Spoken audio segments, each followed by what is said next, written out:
नमस्कार मित्रों, अश्वनी सेज में आपका स्वागत है। मित्रों, चर्चा रामनवमी जुलूस के बाद जिस तरीके से उन जुलूसों पर हमला हुआ, हिंसा हुई और उसके बाद जो सियासत चली।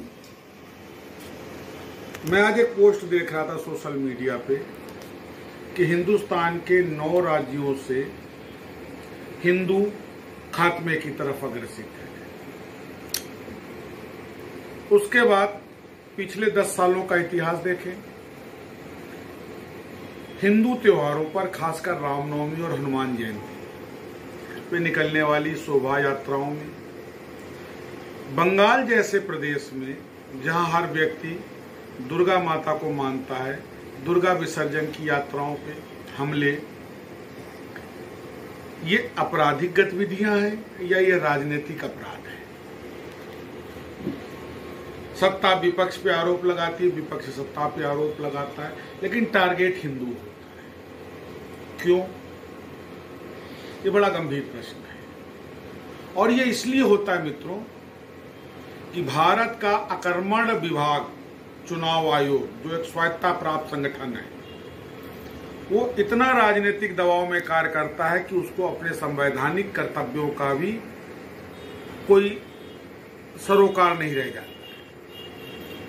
वो हर सत्ता के दबाव में और केवल सत्ता के दबाव में काम करता है।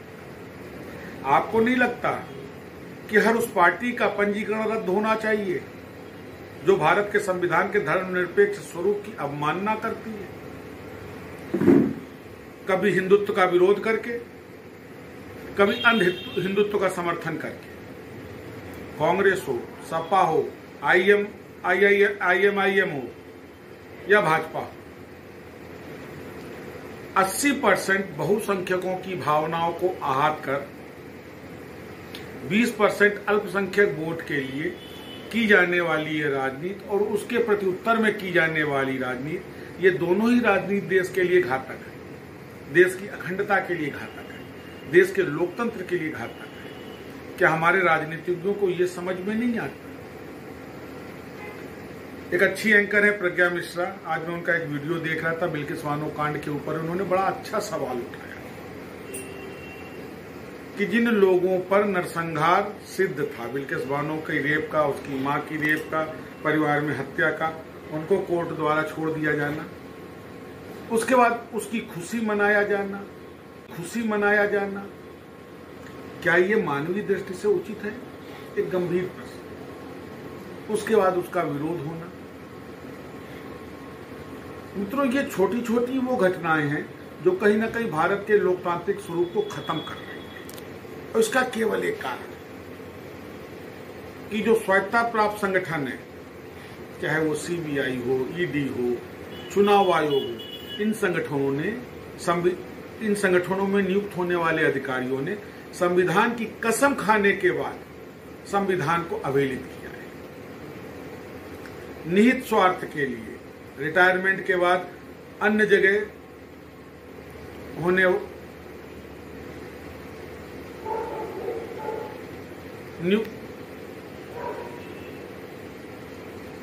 रिटायरमेंट के बाद नए पदों पर आसीन होने के लिए, रिटायरमेंट के बाद कुछ नए कार्यों का दायित्व वहन करने के लिए इन्होंने जो अपनी अंतरात्मा को बेचना प्रारंभ किया है।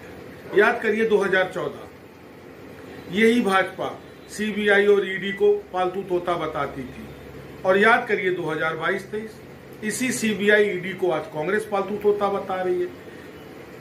तो व्यवस्था में कहीं ना कमी इस पालतू तोते में है, चाहे तत्कालीन अधिकारी रहो चाहे वर्तमान के अधिकारी।